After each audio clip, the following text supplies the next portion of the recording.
Hey everybody, this is how to replace an O2 sensor on a 2008 Ford Expedition. Alright, these are the tools that I wound up needing. First of all, my eyeglasses. And you want to make sure you use your emergency brake because you're underneath a big heavy vehicle and you don't want to take any chances. You also want to disconnect your negative terminal on your battery just because. I don't think that you're going to touch anything that could, cause a spark, but you don't want to take the chance. Anyway, the tools that you're going to need. Now, this is the upstream O2 sensor on bank one, or the passenger side. This is the sensor which is considered to be the hardest one to get to. And I got to be honest, when I looked underneath, I became a little disheartened at first, but then I got real lucky and I pulled on the cable and I was amazed at how easy it was to pull out far enough for me to reach the clip. But anyway, you're going to need one of these O2 sensor removal, whatever they're called. You can get them at O'Reilly's AutoZone. They'll also rent them out to you, which is basically you leave a deposit, you take the tools home, you use them, you take them back in the same condition, and they return all your money to you. If you forget to take them back, then you've bought them after I don't know how many days, probably 30 days, I don't know. Anyway, you need one of these. You need your ratchet, which this is, I'm so bad I can't remember the names or the sizes of the ratchets, but they're like 1/4, I think it's a 1/4 inch ratchet. But anyway, you gotta have it on like this, all right? Also, when you are, before you go to try to crank on this nut, on this O2 sensor, you want to grab some WD-40, preferably the one with the bendable straw. It's like plastic, metallic, something like that. And spray it on at the base down there. Just all around this base down here, where it screws in. And you might even have to, right at the base of the nut where you're turning, you want to spray it in there and let it work its way down into the threads. You might have to put it on, if you're really lucky, maybe a few minutes prior, but possibly a few hours prior.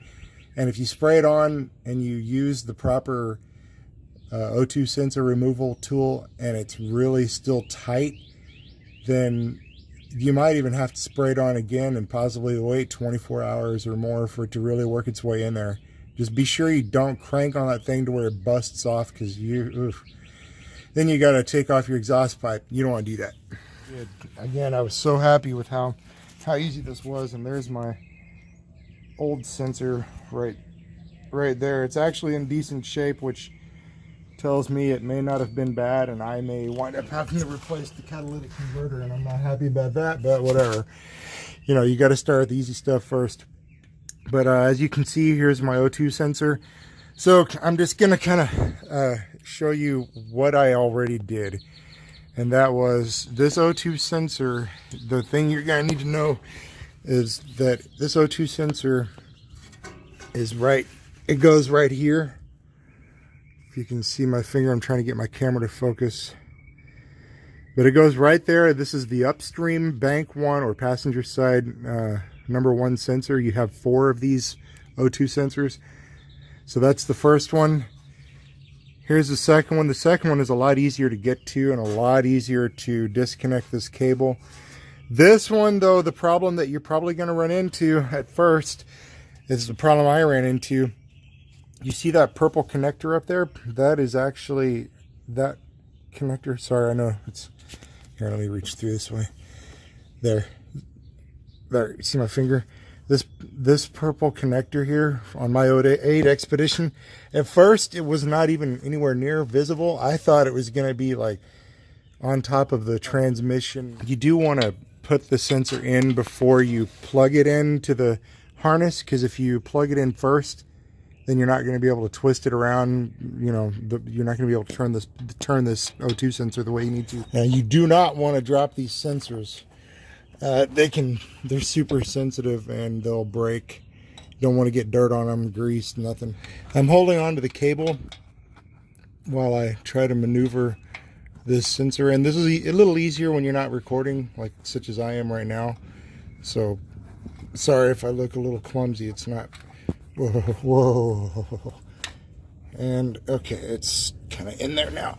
Also be careful when you're threading so you don't strip the threads, and you always want to thread, you know, with your fingers first as far as you can, just to make sure that you've got it seated and threading properly. You don't ever want to put tools on things like this while you're turning until you know 100% positive that you've definitely got it threaded correctly, because you do not want to tear up your threads in here. All right, so you see what I'm doing. I'm going to go ahead and put this down. It looks like I've got it threaded properly, and I'll be back. Okay, so as you can see now, I've got my oxygen sensor threaded in here. This is I've just snugged it in. I haven't tightened it yet, so I can show you what I did. That to loosen it is going to be the same thing to tighten it. You're going to need, you might try a regular wrench, but I didn't have much luck, and I didn't feel like battling, so I went ahead and did it the right way. And I got this socket, this O2 or whatever. I don't know if it's just O2 sensor or anyway, but it goes on. It's got that opening so that it can go on over the wire. There. Okay, so I slid on, and then you slide. Oh, I don't even know if. Sorry, I wasn't really watching the video portion as much. I was trying to just get it on. Be sure you have it set to tighten, not loosen when you're tightening it. Otherwise, you have to try to finagle that while you're up in here messing around. When you tighten this, you want to just get it, snug. There's probably a torque. A specific torque, I don't know what it is, but don't go cranking down trying to get 100 pounds of torque on it, because for one, you'll break the thingamajiggy, the O2 sensor, and then for another, you'll never get it off. Even if you don't break it, try to put it on.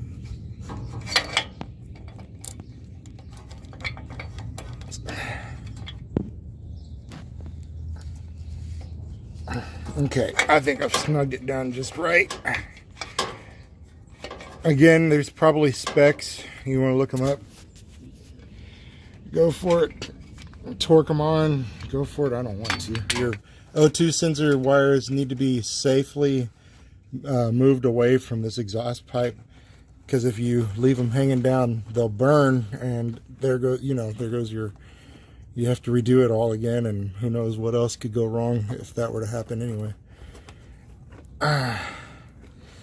Okay, so I'm just going to go ahead and I'm going to tuck this back up in here, and hopefully that helps you all. It's really not as hard as I was scared it was going to be. I mean, when I first tried to look at this, I couldn't see the coupler anywhere, and I just thought, oh my gosh, it's buried way up high, and there's no way to get to it. Anyway, I think you guys get the picture. You just want to safely, don't push very hard, and don't pull very hard. Don't do anything that requires too much pressure, because you could break, or you could disconnect, or you could otherwise damage your wiring. So I hope this helps, and thanks everybody for watching.